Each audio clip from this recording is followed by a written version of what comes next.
ವಿದ್ಯಾರ್ಥಿಗಳೇ, ಕರ್ನಾಟಕ ಸರ್ಕಾರ ಕರ್ನಾಟಕ ಶಾಲಾ ಪರೀಕ್ಷೆ ಮತ್ತು ಮೌಲ್ಯ ನಿರ್ಣಯ ಮಂಡಳಿ ಇತ್ತೀಚೆಗೆ ಈ ದ್ವಿತೀಯ PUCಗಾಗಿ ಮಾದರಿ ಪ್ರಶ್ನೆ ಪತ್ರಿಕೆಯನ್ನು ಹೊರಡಿಸಿದ್ದು, ಈ ಮಾದರಿ ಪತ್ರಿಕೆ ಮತ್ತು ನೀಲನಕ್ಷೆಯನ್ನು ನಾನು ಈಗಾಗಲೇ ಹಿಂದಿನ ವಿಡಿಯೋದಲ್ಲಿ ಕೊಟ್ಟಿದ್ದೇನೆ. ಈ ಒಂದು ವಿಡಿಯೋದಲ್ಲಿ ಮಾದರಿ ಪ್ರಶ್ನೆ ಪತ್ರಿಕೆಯ ಉತ್ತರಗಳು, ಮಾದರಿ ಪ್ರಶ್ನೆ ಪತ್ರಿಕೆ 1ರ ಉತ್ತರಗಳನ್ನು ನಾವು ಇಲ್ಲಿ ನೋಡ್ತಾ ಹೋಗೋಣ. ತರಗತಿ ದ್ವಿತೀಯ PUC ಶೈಕ್ಷಣಿಕ ವರ್ಷ 2024 ಮತ್ತು 25ನೆಯ ಸಾಲು. ವಿಷಯ ಕನ್ನಡ. ಸಂಖ್ಯೆ 01. ನಿಮಗೆ ಇರುವಂತಹ ಗರಿಷ್ಠ ಅಂಕಗಳು 80. ಹಾಗೆ ಸಮಯವನ್ನು ಗಮನಿಸಬೇಕು. ಹಿಂದೆ ನೀವು 3 ಗಂಟೆ 15 ನಿಮಿಷವರೆಗೂ ಕೂಡ ದ್ವಿತೀಯ PUCಯ ವಿದ್ಯಾರ್ಥಿಗಳು ಪರೀಕ್ಷೆಯನ್ನು ಬರೀಲಿಕ್ಕೆ ಅವಕಾಶ ಇತ್ತು. ಆದರೆ ಈಗ 3 ಗಂಟೆಗಳಿಗೆ ಅದನ್ನು ಕಡಿತಗೊಳಿಸಲಾಗಿದೆ. ಹಾಗೆ ಇಲ್ಲಿ ಒಟ್ಟಾರೆ ಪ್ರಶ್ನೆಗಳ ಸಂಖ್ಯೆ 52 ಇರುತ್ತೆ. ಈಗ ಇಲ್ಲಿ ಸೂಚನೆಯನ್ನು ಗಮನಿಸಬೇಕು. ಮೊದಲಿಗೆ ಸೂಚನೆಯನ್ನು ಕೊಟ್ಟಿದ್ದಾರೆ.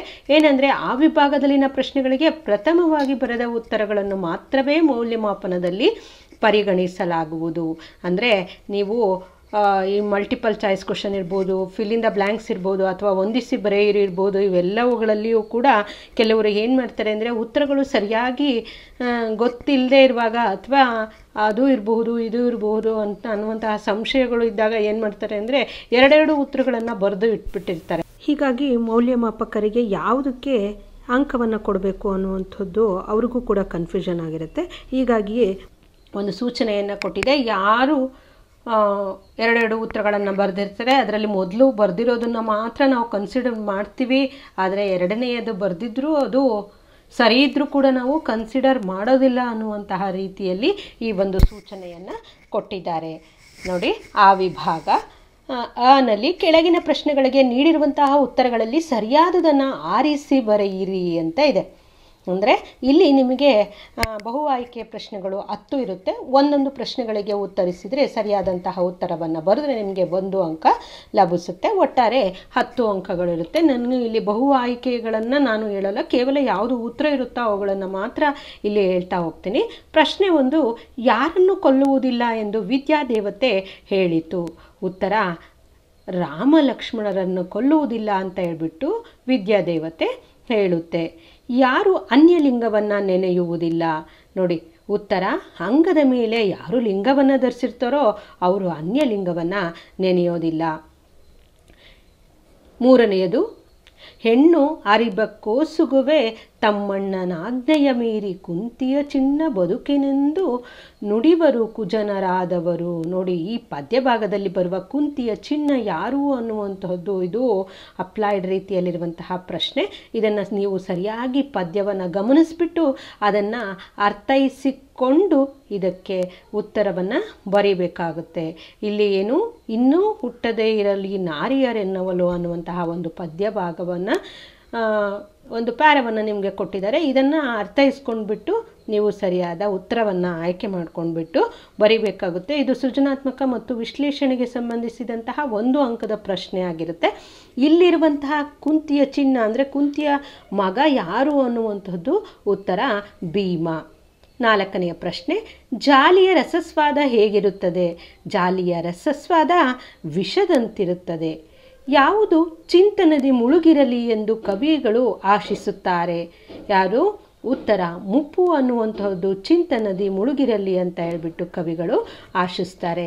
ಹಾಗೆ ನೋಡಿ, ಮೂಲೆ ಮನೆ ಮುದ್ದೇಗೌಡರಿಗೂ ಮೂತ್ರಪಿಂಡದ ಕಲ್ಲಾಗಿತ್ತು ಎಂದು ತಿಳಿದಾಗ ಅವರ ಮನೆಗೂ ಹೋದೆ. ಓ, ಈಗದೇನು ದೊಡ್ಡ ಆಪ್ರೇಷನ್ ಅಲ್ಲಮ್ಮ, ನಾನು 4 ಬಾರಿ ಮಾಡಿಸ್ಕೊಂಡಿದ್ದೇನೆ ಎಂದು ಅಂಗಿ ಎತ್ತಿ ತೋರಿಸಿದರು. ಈ ಸಾಲುಗಳಲ್ಲಿ ಮುದ್ದೇಗೌಡರಿಗೆ ಮೂತ್ರಪಿಂಡದ ಕಲ್ಲಿನ ನಿರ್ವಹಣೆಯ ಬಗ್ಗೆ ಇರುವ ಅಭಿಪ್ರಾಯವೇನು ಅಂತ ಇದೆ. ನೋಡಿ, ಹಿಂದೆ ಪದ್ಯಕ್ಕೆ ಸಂಬಂಧಿಸಿದಂತಹ ಒಂದು ಅಪ್ಲೈಡ್ ಕ್ವಶನನ್ನು ಕೇಳಿದರು. ಇಲ್ಲಿ ಗದ್ಯಕ್ಕೆ ಸಂಬಂಧಿಸಿದಂತಹ ಒಂದು ಅಪ್ಲೈಡ್ ಕ್ವಶನನ್ನು ಕೇಳಿದ್ದಾರೆ. ಇದು ಗದ್ಯಕ್ಕೆ ಸಂಬಂಧಿಸಿರುವಂಥದ್ದು. ಉತ್ತರ ಅಜಾಗರೂಕತೆ ಅನ್ನುವಂಥದ್ದು. ಆ ಮೂತ್ರಪಿಂಡದಲ್ಲಿ ಕಲ್ಲು ಇರುವಂಥದ್ದು, ಹಾಗೆ ಕಲ್ಲನ್ನು ತೆಗೆಸ್ಕೊಳ್ಳುವಂಥದ್ದು, ಅದರ ಆಪ್ರೇಷನ್ ಏನು ಅಷ್ಟು ಕಷ್ಟಕರವಾದದ್ದಲ್ಲ. ಸೊ ಅಂತ ಅವರ ಅಜಾಗರೂಕತೆಯನ್ನು ನಾವು, ಮುದ್ದೇಗೌಡರ ಅಜಾಗರೂಕತೆಯನ್ನು ನಾವು ಗಮನಿಸಬಹುದು. ಯಾವ ಕತೆ ಹೇಳಬೇಕು ಅಂತ ಹೇಳ್ಬಿಟ್ಟು ಮನೋರಮೆ ಕೇಳ್ತಾಳೆ? ಉತ್ತರ ರಾಮಾಶ್ವಮೇಧ. ಶ್ರೀರಾಮಾಶ್ವಮೇಧದ ಕಥೆಯನ್ನು ಹೇಳಬೇಕು ಅಂತ ಹೇಳ್ಬಿಟ್ಟು ಮುದ್ದಣ್ಣನಿಗೆ ಮನೋರಮೆ ಕೇಳಿದ್ಲು. ನಾಗರಾಜ ಕೋವಿ ಹಿಡಿದು ಎಲ್ಲಿ ಕುಳಿತಿದ್ದ? ನಾಗರಾಜ ಕೋವಿ ಹಿಡಿದ್ಬಿಟ್ಟು ಶಿಕಾರಿಗಂಡಿಯಲ್ಲಿ ಕುಳಿತಿರ್ತಾನೆ. ಹಳೆ ಕೊಪ್ಪದ ಸುಬ್ಬಣ್ಣನಿಗೆ ಆನೆಯಿಂದಾದ ತೊಂದರೆ ಏನು ಅಂತಂದರೆ ಕೊಟ್ಟಿಗೆಯನ್ನು ಉರುಳಿಸಿದ್ದು. ಮುಂದಿನದು, ಏನು ಸ್ವಾಮಿ ಸಾಯೋದಕ್ಕೆ ಎದ್ರೋವ ನಾನು ಅಂತ ತಿಳ್ಕೊಂಡ್ರಾ? ಲೈನ್ಮ್ಯಾನ್ ಕೆಲಸಕ್ಕೆ ಸೇರಿದ ಮೇಲೆ ಪ್ರಾಣದ ಆಸೆ ಇಟ್ಕೊಂಡ್ರೆ ಆಗುತ್ತಾ? ನಮ್ಮ ಡಿಪಾರ್ಟ್ಮೆಂಟಿನ ಲೈನ್ಮ್ಯಾನ್ ಅವ್ರು ಯಾರಾದರೂ ಈವರೆಗೆ ಸರ್ವಿಸ್ ಮುಗಿಸಿ ರಿಟೈರ್ ಆಗಿರೋದನ್ನು ನೋಡಿದ್ದೀರಾ? ಲೈನ್ಮ್ಯಾನ್ ದುರ್ಗಪ್ಪನ ಮಾತುಗಳು ಆತನ ಕೆಲಸದ ಬಗ್ಗೆ ಏನನ್ನು ಸೂಚಿಸುತ್ತದೆ ನೋಡಿ. ಇದು ದೀರ್ಘಗದ್ಯಕ್ಕೆ ಸಂಬಂಧಿಸಿರುವಂತಹ ಒಂದು ಸೃಜನಾತ್ಮಕತೆಗೆ ಸಂಬಂಧಿಸಿದಂತಹ ಒಂದು ಪ್ರಶ್ನೆ. ಹಿಂಗಂದರೆ ಒಂದು ಪದ್ಯಕ್ಕೆ ಸಂಬಂಧಿಸಿದಂತೆ ಕೇಳ್ತಾರೆ, ಒಂದು ಗದ್ಯಕ್ಕೆ ಸಂಬಂಧಿಸಿದಂತೆ ಕೇಳ್ತಾರೆ. ಹಾಗೆ ಇದು ದೀರ್ಘಗದ್ಯಕ್ಕೆ ಸಂಬಂಧಿಸಿದಂತೆ ಒಟ್ಟಾರೆ 3 ಪ್ರಶ್ನೆಗಳು ನಿಮ್ಮ ವಿಶ್ಲೇಷಣೆ ಅಥವಾ ಸೃಜನಾತ್ಮಕತೆಗೆ ಅಪ್ಲೈಡ್ಗೆ ಇರುವಂತಹ ಕ್ವಶನನ್ನು ಕೇಳಿರ್ತಾರೆ. ಹಾಗಿದ್ರೆ ಲೈನ್ಮ್ಯಾನ್ ದುರ್ಗಪ್ಪನ ಮಾತುಗಳು ಆತನ ಕೆಲಸದ ಬಗ್ಗೆ ಏನನ್ನು ಸೂಚಿಸ್ತದೆ ಅಂತಂದರೆ ಅದು ಲೈನ್ಮ್ಯಾನ್ ಕೆಲಸ ಅಂದರೆ ಅದು ಒಂದು ಅಪಾಯಕಾರಿಯಾದಂತಹ ಕೆಲಸ ಅನ್ನುವಂಥದ್ದನ್ನು ಸೂಚಿಸುತ್ತೆ. ಮುಂದಿನದು, ಬಿಟ್ಟಂತಹ ಸ್ಥಳಗಳಿಗೆ ಆವರಣದಲ್ಲಿ ಕೊಟ್ಟಿರುವ ಉತ್ತರಗಳಲ್ಲಿ ಸೂಕ್ತವಾದಂಥದ್ದನ್ನು ಆರಿಸಿ ಬರೆಯಿರಿ ಅಂತ ಇದೆ. 5 ಪ್ರಶ್ನೆಗಳಿರುತ್ತೆ, ಒಂದೊಂದಕ್ಕೆ ಒಂದೊಂದು ಅಂಕಗಳಿರುತ್ತೆ. ಸರಿಯಾದಂತಹ ಉತ್ತರವನ್ನು ಬರೆದರೆ ಒಂದಕ್ಕೆ 1 ಅಂಕ ಸಿಗುತ್ತೆ. ಒಟ್ಟಾರೆ 5 ಅಂಕ. ವಾಲ್ಪರೈ ಮಧ್ಯದಲ್ಲಿ ಏನಿದೆ? ಪುದುತೋಟಂ ಅನ್ನುವಂತಹದ್ದು ಇದೆ. ತಮ್ಮ ರಾಜ್ಯದಲ್ಲಿ ತಾವೇ ತಬ್ಬಲಿಗಳಾಗಿರುವಂತಹವರು ಯಾರು? ಕನ್ನಡಿಗರು. ದಣಿಗಳು ಹೊಳೆಯ ಹೂಳೆತ್ತಲು ಕುದುಪನಿಗೆ ಸೂಚಿಸ್ತಾರೆ. ಕಲಾಂ ಅವರು ಅಣ್ಣಾಮಲೈ ವಿಶ್ವವಿದ್ಯಾನಿಲಯದಲ್ಲಿ ಸಂದರ್ಶಕ ಪ್ರೊಫೆಸರ್ ಆಗಿ ಅವರು ಕೆಲಸವನ್ನು ಮಾಡ್ತಾಯಿದ್ರು. 15ನೇದು, ಬಾಯಿ ಚಪಲ ಪೆನ್ಷನ್ದಾರರಿಗೆ ಜಾಸ್ತಿನೇ ಇರುತ್ತೆ. ಮುಂದಿನದು, ಹೊಂದಿಸಿ ಬರೆಯಿರಿ ಅನ್ನುವಂಥದ್ದು. ಈ ಹೊಂದಿಸಿ ಬರೆಯಿರಿಯೂ ಕೂಡ ನಿಮಗೆ 5 ಅಂಕಗಳಿರುತ್ತೆ. ಒಂದೊಂದು ಹೊಂದಿಸಿ ನೀವು ಸರಿಯಾದಂತಹ ಉತ್ತರವನ್ನು ಬರೆದ್ರೆ 1 ಅಂಕ ಇರುತ್ತೆ. ಹಾಗಿದ್ರೆ 1ನೇದು ನೋಡಿ, ಇಲ್ಲಿ ಕೊಟ್ಟಿದ್ದಾರೆ ಏನಂದರೆ ಆನಲ್ಲಿ ಇರುವಂಥದ್ದು ಕೀರ್ತನೆ. ಇದು ಯಾವುದು ಇಲ್ಲಿ ಕೊಟ್ಟಿದ್ದಾರೆ ಯಾವೆಲ್ಲವೂ ಅಂತಂದರೆ ಜಾಲಿಯ ಮರ ಅನ್ನುವಂಥದ್ದು ಅದು ಒಂದು ಕೀರ್ತನೆಯಾಗಿದೆ. ಹಾಗೆ ಮುಂದಿನದು ಮುಂಬೈ ಜಾತಕ. ಮುಂಬೈ ಜಾತಕ ಅನ್ನುವಂತಹದ್ದು ತೆರೆದ ದಾರಿ ಅನ್ನುವಂತಹ ಒಂದು ಆಕರ ಕೃತಿಯಿಂದ ಈ ಒಂದು ಪದ್ಯವನ್ನು ಆರಿಸಿಕೊಳ್ಳಲಾಗಿದೆ. ಹಾಗೆ KS ನಿಸಾರ್ ಅಹಮದ್ ರವರು ರಚಿಸಿರುವಂತಹದ್ದು ಶಿಲುಬೆ ಏರಿದ್ದಾನೆ ಅನ್ನುವಂಥದ್ದು. ಮುಂದಿನದು ಅತ್ತಿ ಚಿತ್ತ ಮತ್ತು ಅಂದರೆ ಈ ಒಂದು ಪದ್ಯವನ್ನು T ಯಲ್ಲಪ್ಪ ಅವರು ರಚಿಸಿದ್ದಾರೆ. ನಾನೆಂಬ ಮಾಯೆ ಎಂಬ ಆಕರ ಕೃತಿಯಿಂದ ಒಮ್ಮೆ ನಗುತ್ತೇನೆ ಅನ್ನುವಂತಹ ಒಂದು ಪದ್ಯವನ್ನು ಆಯ್ಕೆ ಮಾಡ್ಕೊಂಡ್ಬಿಟ್ಟು ನಿಮ್ಮ ಓದಿಗಾಗಿ ಇರಿಸಲಾಗಿದೆ. ಹಾಗೆ ದ ರಾ ಬೇಂದ್ರೆ ಅನ್ನುವಂಥದ್ದು ಇದು ಎಕ್ಸ್ಟ್ರಾ ಇರುವಂತಹ ಒಂದು ಉತ್ತರ ಆಗಿದೆ. ಏನದು ಆ ವಿಭಾಗಕ್ಕೆ ಸಂಬಂಧಿಸಿರುವಂತಹದ್ದು ನಲ್ಲಿ ಯಾವುದಾದರೂ 3 ಪ್ರಶ್ನೆಗಳಿಗೆ 2-3 ವಾಕ್ಯಗಳಲ್ಲಿ ಉತ್ತರಿಸಿ ಅಂತ ಕೇಳಿದ್ದಾರೆ. ಅಂದರೆ ನೀವು ಇಲ್ಲಿ 4 ಪ್ರಶ್ನೆಗಳನ್ನು ಕೊಟ್ಟಿದ್ದಾರೆ. 4 ಪ್ರಶ್ನೆಗಳಲ್ಲಿ ಕೇವಲ 3ಕ್ಕೆ ಮಾತ್ರ ಉತ್ತರಿಸಬೇಕಾಗುತ್ತೆ. ಒಂದನ್ನು ಉತ್ತರಿಸಿದರೆ ನಿಮಗೆ 2 ಅಂಕ ಇರುತ್ತೆ. ಒಟ್ಟಾರೆ 6 ಅಂಕಗಳು. ಇಲ್ಲಿ ನಾನು ಯಾವುದೇ ಒಂದು ಚಾಯ್ಸನ್ನು ಬಿಟ್ಟಿಲ್ಲ, ಎಲ್ಲವುಗಳಿಗೂ ಕೂಡ ಉತ್ತರವನ್ನು ಕೊಡ್ತಾ ಹೋಗಿದ್ದೇನೆ. 17ನೇದು ರಾವಣನಿಗೆ ಸೀತೆಯ ಬಗ್ಗೆ ವೈರಾಗ್ಯ ಮೂಡಿದ ಸಂದರ್ಭವನ್ನು ವಿವರಿಸಿ. ನೋಡಿ, ಇಲ್ಲಿರುವಂತಹದ್ದು ಪದ್ಯಗಳಿಗೆ ಸಂಬಂಧಿಸಿರುವಂತಹ 2-3 ವಾಕ್ಯಗಳು. ರಾವಣನಿಗೆ ಸೀತೆಯ ಬಗ್ಗೆ ವೈರಾಗ್ಯ ಮೂಡಿದ ಸಂದರ್ಭವನ್ನು ವಿವರಿಸಿ ಅಂತ ಕೇಳಿದರೆ ಉತ್ತರ ರಾಮನ ಆಯಸ್ಸು ಪ್ರಾಣ ಇರುವವರೆಗೂ ನನ್ನ ಬಳಿಗೆ ಬಾರದಿರು ಅಂತ ಹೇಳ್ಬಿಟ್ಟು ರಾವಣ ಎದುರಿನಲ್ಲಿ ಸೀತೆ ಮೂರ್ಛೆ ತಪ್ಪಿ ನೆಲಕ್ಕೆ ಬಿದ್ದಾಗ ರಾವಣನಿಗೆ ಸೀತೆಯಲ್ಲಿ ವೈರಾಗ್ಯ ಮೂಡುತ್ತೆ. ಕೊಲ್ಲ ಲಕ್ಷಮರೆಂದು ದ್ರೌಪದಿ ಯಾರನ್ನು ಕುರಿತು ಹೇಳಿದ್ದಾಳೆ? ಉತ್ತರ ಧರ್ಮಜನಿಗೆ ಅಂದರೆ ಧರ್ಮರಾಯನಿಗೆ ಧರ್ಮ ಮತ್ತು ಕ್ಷಮೆಯ ಗರ ಹೊಡ್ಕೊಂಡ್ಬಿಟ್ಟಿದೆ. ಪಾರ್ಥ ಅಂದರೆ ಅರ್ಜುನ ಅಣ್ಣನ ಆಜ್ಞೆಯಲ್ಲಿ ಭ್ರಮಿತನಾಗಿದ್ದಾನೆ. ಇನ್ನು ನಕುಲ ಸಹದೇವರು ಕೀಚಕನನ್ನು ಕೂಡ ಕೊಲ್ಲಲು ಅವರು ಅಕ್ಷಮರು ಅಂತ ಹೇಳ್ಬಿಟ್ಟು ಆಕೆ ಹೇಳ್ತಾಳೆ. 19ನೇದು ಬೆಳಕು ಬೇಟೆಗಾರ ಹೇಗೆ ಬರುತ್ತಾನೆ ಅನ್ನುವಂಥದ್ದು. ಇದು ಬೆಳಗು ಜಾವ ಪದ್ಯಕ್ಕೆ ಸಂಬಂಧಿಸಿರುವಂತಹದ್ದು. ಉತ್ತರ ಮೂಡಣ ದಿಕ್ಕು ಕಣ್ಣು ತೆರೆದಾಗ ನಕ್ಷತ್ರಗಳು ಜಾರಿ ಕತ್ತಲೆ ಸೋರಿ ಹೋಗುತ್ತದೆ.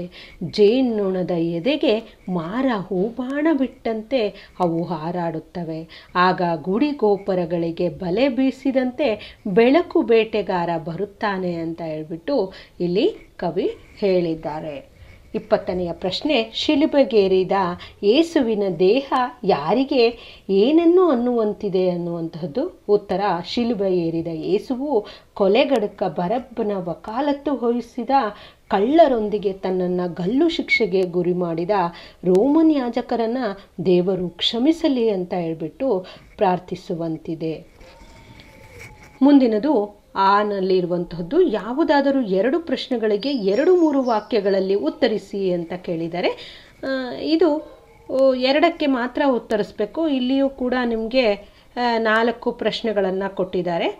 ಇದು ಗದ್ಯಗಳಿಗೆ ಸಂಬಂಧಿಸಿರುವಂತಹ ಪ್ರಶ್ನೆಗಳು. 21ನೇದು, ಅನ್ಯ ಡಾಕ್ಟರುಗಳು ಬಸಲಿಂಗನ ಕಾಯಿಲೆಯ ಬಗ್ಗೆ ಏನೆಂದ ಪ್ರತಿಕ್ರಿಯಿಸಿದರು ಅಂದರೆ ಮುಟ್ಟಿಸಿಕೊಂಡವನು ಅನ್ನುವಂತಹ ಗದ್ಯಕ್ಕೆ ಸಂಬಂಧಿಸಿರುವಂಥದ್ದು. ಉತ್ತರ, ಕೆಲವು ಡಾಕ್ಟರರು ಇದಕ್ಕೆ ಆಪ್ರೇಷನ್ನೇ ಬೇಕಿಲ್ಲ, ಆ ಡಾಕ್ಟರ್ ತಿಮ್ಮಪ್ಪನಿಗೆ ಬುದ್ಧಿ ಇಲ್ಲ, ಅದಕ್ಕೆ ಆಪ್ರೇಷನ್ ಮಾಡಿದ್ದಾರೆ ಅಂತ ಹೇಳ್ಬಿಟ್ಟು ಹೇಳ್ತಾರೆ. 22ನೇದು, ತ್ರಿಭಾಷಾ ಸೂತ್ರದ ಬಳಕೆ ಹೇಗಿರುತ್ತದೆ. ಇದು ನೋಡಿ, ಯಾವುದು ಕನ್ನಡವನ್ನು ಕಟ್ಟುವ ಕೆಲಸ ಅನ್ನುವಂತಹ ಒಂದು ಗದ್ಯಕ್ಕೆ ಸಂಬಂಧಿಸಿರುವಂತಹ ಪ್ರಶ್ನೆ.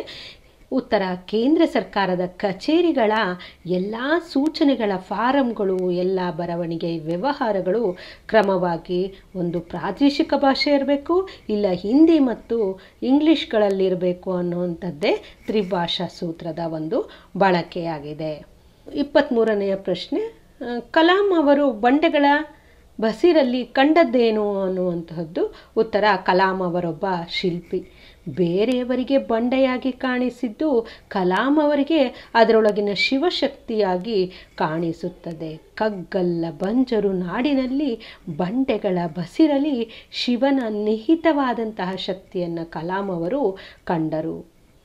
24ನೇಯದು, ಪಟ್ಟಣದ ಹೋಟೆಲಿನ ಕಟ್ಟಡ ಹೇಗಿದೆ. ಉತ್ತರ, ಪಟ್ಟಣದ ಹೋಟೆಲಿನ ಭವ್ಯ ಕಟ್ಟಡ ಮನವನ್ನು ಆಕರ್ಷಿಸುವಂತಿದೆ. ನಡೆದರೆ ಜಾರುವ ನಯವಾದ ವರಸಿಯ ನೆಲವಿದೆ, ಕೂತರೆ ಮಾಸಿ ಓದುತ್ತೆನ್ನುವಂತಹ ಕುರ್ಚಿ ಇದೆ, ತಂಪಾದ ಫ್ಯಾನಿನ ಗಾಳಿ ಇದೆ, ಡೆಕೋಲಂನಿಂದ ಅಲಂಕೃತವಾದಂತಹ ಟೇಬಲ್ಲೂ ಇದೆ. ಟೇಬಲ್ಲಿನ ಮೇಲೆ ಗ್ಲಾಸು, ಗ್ಲಾಸಿನಲ್ಲಿ ನೀರು ಎಲ್ಲವೂ ಕೂಡ ಇದೆ. ಎಲ್ಲಿ? ಪಟ್ಟಣದ ಹೋಟೆಲಿನ ಕಟ್ಟಡಗಳಲ್ಲಿ. ಮುಂದಿನದು, ನಲ್ಲಿ ಇರುವಂಥದ್ದು ಯಾವುದಾದರೂ 3 ಪ್ರಶ್ನೆಗಳಿಗೆ 2-3 ವಾಕ್ಯಗಳಲ್ಲಿ ಉತ್ತರಿಸಿ ಅಂತ ಇದೆ. ಇದು ದೀರ್ಘ ಗದ್ಯಕ್ಕೆ ಸಂಬಂಧಿಸಿರುವಂತಹ ಪ್ರಶ್ನೆಗಳು. 25ನೇದು, ದುರ್ಗಪ್ಪ ಏಕೆ ಬಂದಿರಬಹುದೆಂದು ನಿರೂಪಕರು ಯೋಚಿಸಿದರು. ಉತ್ತರ, ದುರ್ಗಪ್ಪನು ಏನೋ ಕೇಳಲು ಚಂದ ವಸೂಲಿಗೋ, ಇಲ್ಲವೇ ಕಾಫಿ ಬೀಜವನ್ನೋ, ಇಲ್ಲ ಏಲಕ್ಕಿಯನ್ನು ಕೇಳಲೆಂದೋ, ಅದ್ಯಾವುದೂ ಇಲ್ಲ ಅಂದರೆ ಇನಾಮು ಕೇಳಲೆಂದೋ ಬಂದಿರಬಹುದು ಅಂತ ಹೇಳ್ಬಿಟ್ಟು ನಿರೂಪಕರು ಯೋಚಿಸ್ತಾರೆ. 26ನೆಯ ಪ್ರಶ್ನೆ, ಕಾಡಾನೆಗಳ ಹಾವಳಿಗೆ ಪ್ರಕಾಶ್ ನೀಡಿದಂತಹ ಕಾರಣಗಳೇನು ಅನ್ನುವಂಥದ್ದು. ಉತ್ತರ, ಕಾಡಾನೆಗಳು ಊರಿನ ಕಡೆ ಬಂದು ಜನರ ಪೈರು ಫಸಲಿಗೆ ಹಾನಿ ಮಾಡಲು ಕಾರಣ ಆಯಿತು. ಅರಣ್ಯ ಇಲಾಖೆಯವರು ಕಾಡಿನ ಮರಗಳನ್ನು ತೆಗೆದು ನೀಲಗಿರಿ, ಅಕೇಶಿಯಾ ಮುಂತಾದ ನಿರುಪಯುಕ್ತವಾದಂತಹ ಮರಗಳನ್ನು ನೆಡುತ್ತಿರುವುದೆಂದು ಪ್ರಕಾಶ್ ರವರು ಹೇಳ್ತಾರೆ.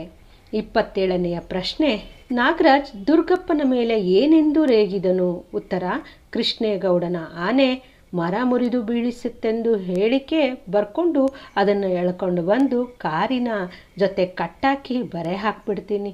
ನಿನ್ನ ಪುಕಾರ್ ಏನಿದ್ರೂ ಬರವಣಿಗೆಯಲ್ಲಿರಬೇಕು, ಹಂಗಿದ್ರೆ ಮಾತ್ರ ನಾನು ಆ್ಯಕ್ಷನ್ ತಗೊಳ್ಳೋದು ಎಂದು ನಾಗರಾಜ ದುರ್ಗಪ್ಪನ ಮೇಲೆ ರೇಗ್ತಾನೆ. ಪುಕಾರು ಅಂದರೆ ನಿಮ್ಮ ಯಾವುದೇ ಒಂದು ಕಂಪ್ಲೇಂಟ್ ಇದ್ರು ಅಂತ ಅರ್ಥ. 28ನೇದು, ಜಬ್ಬಾರ್ ನಿರೂಪಕರಿಗೆ ಅಂಚೆ ವಿಲೇವಾರಿ ಬಗ್ಗೆ ಅಸಡ್ಡೆಯಿಂದ ಏನು ಹೇಳಿದರು ಅನ್ನುವಂಥದ್ದು. ಉತ್ತರ, ನಿರೂಪಕರು ಜಬ್ಬಾರನ ಅಂಚೆ ವಿಲೇವಾರಿ ತಡವಾದ ಬಗ್ಗೆ ಆಕ್ಷೇಪಿಸಿದರೆ ಆತ, ಅಯ್ಯೋ ಯಾವೋ ಮದುವೆ ಮನೆ ಕಾಗ್ದ ಸಾರ್, ನೀವೇನು ಹೋಗೋದಿಲ್ಲ ಏನಿಲ್ಲ, ಅದನ್ನು ಇವತ್ತು ಕೊಟ್ಟರು ಒಂದೇ, ನಾಳೆ ಕೊಟ್ಟರು ಒಂದೇ ಎಂದು ಜಬ್ಬ ನಿರೂಪಕರಿಗೆ ಅಂಚೆ ವಿಲೇವಾರಿ ಬಗ್ಗೆ ಅಸಡ್ಡೆಯಿಂದ ಆತ ಹೇಳ್ತಾನೆ. ಮುಂದಿನದು ಈ ವಿಭಾಗಕ್ಕೆ ಸಂಬಂಧಿಸಿರುವಂತಹದ್ದು. ಆನಲ್ಲಿ ಯಾವುದಾದರೂ 2 ವಾಕ್ಯಗಳ ಸಂದರ್ಭವನ್ನು ಸೂಚಿಸಿ ಸ್ವಾರಸ್ಯವನ್ನು ವಿವರಿಸಿ ಅಂತ ಕೇಳಿದರೆ ನೀವು ಕೇವಲ 2ಕ್ಕೆ ಮಾತ್ರ ಉತ್ತರಿಸಬೇಕಾಗುತ್ತೆ.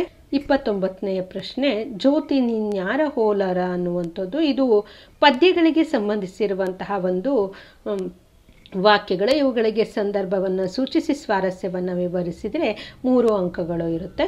ಈ ಒಂದು ಆಯ್ಕೆಯನ್ನು ಅಬ್ಬಲ್ಲಿಯವರ ರಸಬಳ್ಳಿ ಎಂಬ ಒಂದು ಜನಪದ ತ್ರಿಪದಿಯಿಂದ ಆಯ್ದ ಈ ಮೇಲಿನ ವಾಕ್ಯವನ್ನು ಜಾನಪದ ಕವಯಿತ್ರಿಯೊಬ್ಬರು ಹಾಡಿರುವಂಥದ್ದನ್ನು ನೋಡಬಹುದು.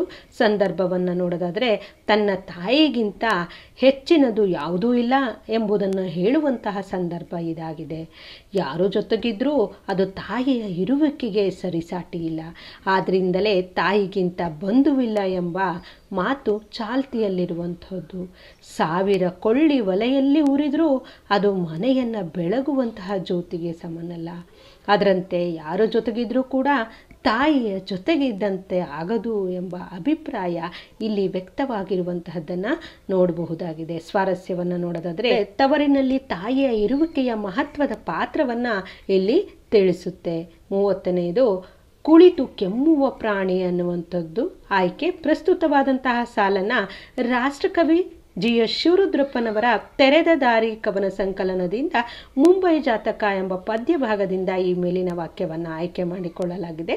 ಸಂದರ್ಭವನ್ನು ನೋಡೋದಾದರೆ, ನಗರದ ಯಾಂತ್ರಿಕ ಬದುಕಿನಲ್ಲಿ ತಂದೆ ತಾಯಿಗಳ ಮಕ್ಕಳ ಸಂಬಂಧಗಳ ಕುರಿತು ಕವಿ ಇಲ್ಲಿ ಚಿತ್ರಿಸಿದ್ದಾರೆ.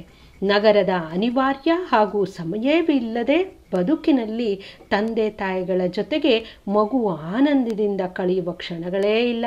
ಮಗುವಿಗೆ ತಂದೆ ಎಂಬ ಕಲ್ಪನೆ ಬೆಳಗಿಂದ ಸಂಜೆಯವರೆಗೆ ಗಾಣದೆತ್ತಿನಂತೆ ದುಡಿಯುವ, ಒಮ್ಮೊಮ್ಮೆ ರಜಾದಿನಗಳಲ್ಲಿ ಮಾತ್ರ ಕಾಣುವ, ದಿನವೂ ದುಡಿದು ಸಾಯುತ್ತಾ ಕೆಮ್ಮುತ್ತಾ ಕುಳಿತ ಪ್ರಾಣಿ ಮಾತ್ರ. ಸ್ವಾರಸ್ಯವನ್ನು ನೋಡೋದಾದರೆ, ಕರುಳು ಬಳ್ಳಿಗಳೊಂದಿಗೆ ವಾತ್ಸಲ್ಯ ಮಮಕಾರಗಳನ್ನು ವ್ಯಕ್ತಪಡಿಸಲು ವ್ಯವಧಾನವಿಲ್ಲದ ತಂದೆ ತಾಯಿಗಳ ಬದುಕು ಇಲ್ಲಿ ಚಿತ್ರಿತವಾಗಿರುವಂತಹದ್ದನ್ನು ನೋಡಬಹುದಾಗಿದೆ. ಮುಂದಿನದು, ಅಲ್ಲಿಯ ಮಾತು ಅವನಿಗೆ ಸಸೇಮಿರ ಬರೋದು.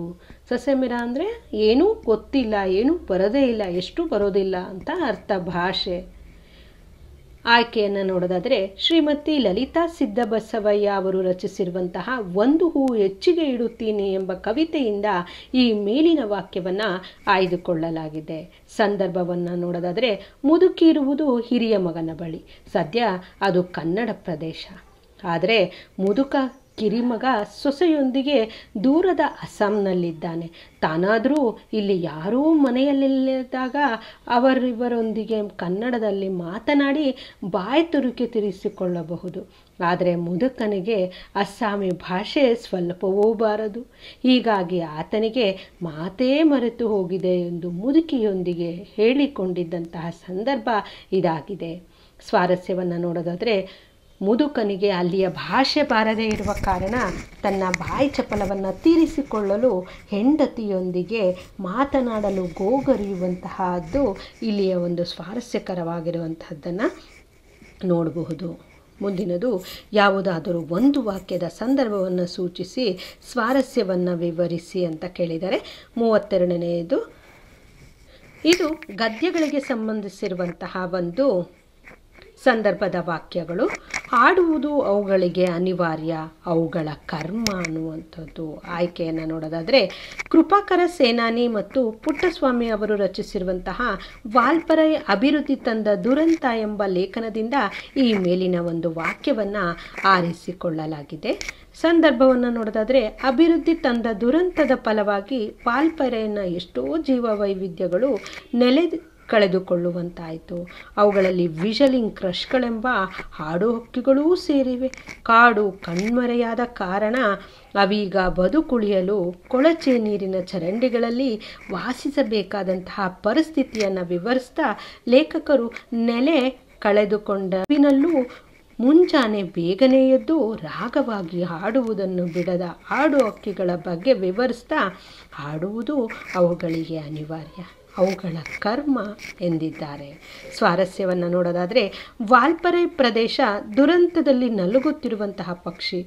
ಇದರ ಜೀವರಾಶಿಗಳ ಸ್ಥಿತಿಯನ್ನು ಲೇಖಕರು ಇಲ್ಲಿ ವ್ಯಂಗ್ಯವಾಗಿ ವಿಡಂಬಿಸಿರುವಂತಹದ್ದನ್ನು ನೋಡಬಹುದು. ಮುಂದಿನದು 33ನೆಯ ಒಂದು ವಾಕ್ಯ. ಈ ಅದೃಷ್ಟ ನಿನಗೂ ಇತ್ತಲ್ಲೇ ಅನ್ನುವಂಥದ್ದು ಆಯ್ಕೆಯನ್ನು ನೋಡೋದಾದರೆ, ಶ್ರೀಮತಿ ನೇಮಿಚಂದ್ರ ಅವರ ಆಯ್ಕೆ ಇದೆ ನಮ್ಮ ಕೈಯಲ್ಲಿ ಅನ್ನುವಂತಹ ಒಂದು ಕಥನದಿಂದ ಈ ಮೇಲಿನ ವಾಕ್ಯವನ್ನು ಸ್ವೀಕರಿಸಿದೆ.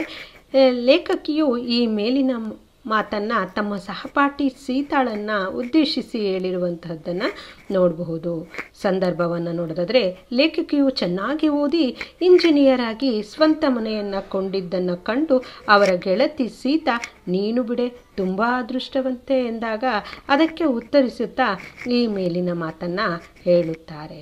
ಸೀತಾಳಿಗೆ ಓದುವ ಅವಕಾಶವಿತ್ತು, ಓದಿಸುವ ತಂದೆ ಇದ್ದರು, ಆದರೆ ಓದಿನಲ್ಲಿ ಆಸಕ್ತಿ ತೋರದೆ ಹೈಸ್ಕೂಲನ್ನು ಮುಗಿಸದೆ ಸಾಮಾನ್ಯ ಗೃಹಿಣಿಯಾಗಿದ್ದಳು.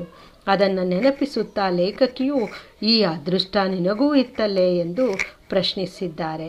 ಸ್ವಾರಸ್ಯವನ್ನು ನೋಡೋದಾದರೆ, ವಿದ್ಯಾವಂತರ ಕುಟುಂಬದಲ್ಲಿ ಹುಟ್ಟಿದ್ದು ಓದದ ಸೀತಾಳದ್ದು ನಿಜಕ್ಕೂ ದುರದೃಷ್ಟಕರ ಬದುಕು. ಹೆಣ್ಣು ಮಕ್ಕಳು ಚೆನ್ನಾಗಿ ಓದಿ ಬದುಕನ್ನು ಚೆನ್ನಾಗಿ ರೂಪಿಸಿಕೊಳ್ಳುವಂತಹದ್ದು ಮುಖ್ಯ. 34ನೇದು, ನೀರಿಳಿಯದ ಗಂಟಲು ಕಡುಮಂ ತುರುಕಿದಂತಾಯಿತು ಅನ್ನುವಂಥದ್ದು ಈ ಒಂದು ವಾಕ್ಯದ ಆಯ್ಕೆಯನ್ನು ನೋಡೋದಾದರೆ, ಮುದ್ದಣನು ರಚಿಸಿರುವಂತಹ ಶ್ರೀರಾಮಾಶ್ವಮೇಧ ಅನ್ನುವಂತಹ ಒಂದು ಸಂಗ್ರಹದಿಂದ ಆಯ್ದ ತಿರುಳ್ಗನ್ನಡದ ಬೆಳ್ನುಡಿ ಎಂಬ ಒಂದು ಗದ್ಯ ಭಾಗದಿಂದ ಈ ಮೇಲಿನ ವಾಕ್ಯವನ್ನು ಆಯ್ಕೆ ಮಾಡಿಕೊಳ್ಳಲಾಗಿದ್ದು, ಮನೋರಮೆಯು ಮುದ್ದಣ್ಣನಿಗೆ ಹೇಳಿರುವಂತಹ ಮಾತು ಇದಾಗಿದೆ.